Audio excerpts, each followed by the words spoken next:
Alright, so my partner made three claims. The first one is that the SAT is biased based on socioeconomic status. Number two, the SAT is not an accurate portrayal of a student's full academic and intellectual potential. And number three, that GPA and extracurricular activities are a better indicator and therefore should be the sole criterion used for the college admission process. So for the first claim, high-income family students outscore the low-income family students. Using data from the 2014 SAT exam given from the College Board, Josh Zumbrin from Wall Street Journal found that students from the 140K to 160K income range had an average score of 1591, while the students from the 20K to 40K income range had an average score of 1403. That is a difference of 188 points. And to further prove this, to break this down into the race aspect, based on the Department of U.S. of Education, on the 2011-2012 SAT exam, the whites scored on average 99 points higher than blacks.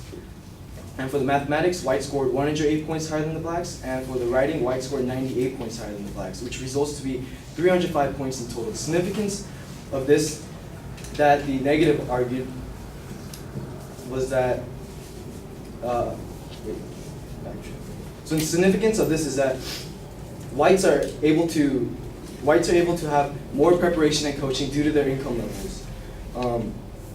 Dalton Conley from the textbook You May Ask Yourself, which is a textbook for the sociology class here at Cal Poly Pomona, stated that more educated parents feel more comfortable helping their children with homework through high school. Parents with more income, wealth, and education can afford tutors, and the best schools provide more extensive help with homework.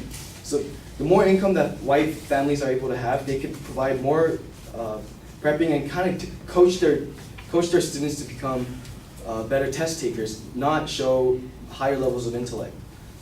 He also goes on to state that if your parents have a higher income, they may be able to afford extra tutoring if you're lagging behind. They could pay for SAT prep courses. Kaplan, one of the largest test prepping services, charges about $1,000 per comprehensive course.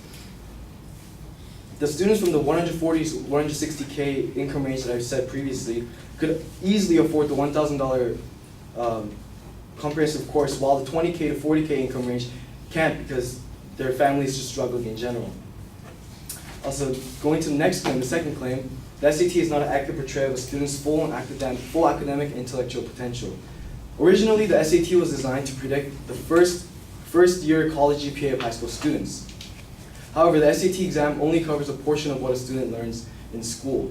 Claude Steele, a Stanford University professor, states, the predictive statistics reflect that the SAT measures only 18%, an estimated range from 7 to 25% of things that it takes to do well in school. 18%, that is very trivial. It's too small to use to try to predict a student's success in college. He also continues on to state that the SAT is not going to get you very far with predicting who's going to do well in college, and certainly not far with regards to who is going to do well in society or contribute to society. If the SAT isn't going to show you success in college and even life after college, then the significance of it is very minimal. There's no need to have it for the college admission process. Also, the SAT exam does not account for all of a student's intellectual ability. Catherine Zhao from the Princetory states, it puts a numerical stamp on people's ability to take tests, whereas there is no such definitive measure for other abilities such as musical performance, speaking ability, or athletic performance, all of which are important factors for an admission officer to consider while evaluating a candidate. The musical performance, speaking ability, and athletic performance that Catherine Zhao states is part of that 82% that is not predicted that Claude Steele has mentioned earlier. Also, everyone here, I'm pretty sure, has been in conversation with other people who asked you what your SAT score was, and they begin to judge you based on that score.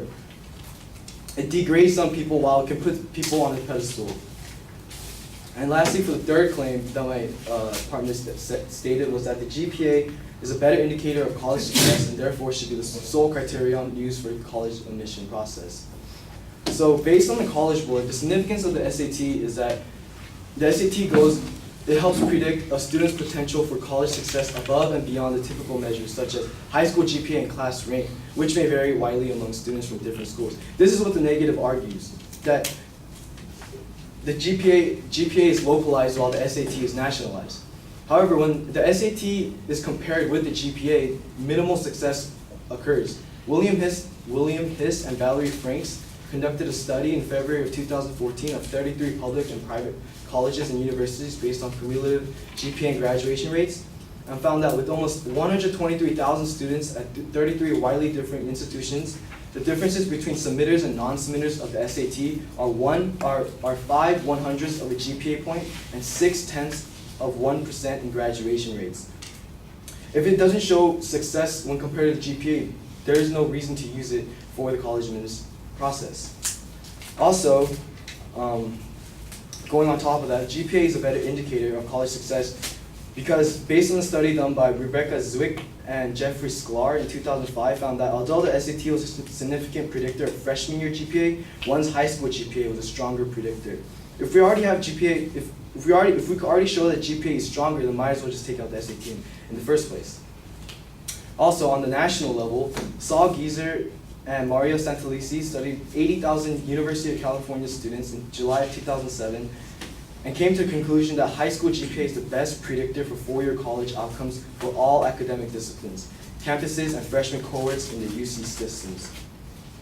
The predictive strength of high school grades increases after the freshman year of college and actually explains a greater proportion of four-year undergraduate performance than first-year grades. If the SAT was meant to predict the first-year college grades, but this study shows how GPA could show even more all of the 4 years of undergraduate study, then the GPA should be weighed much higher than the SAT in the admissions process.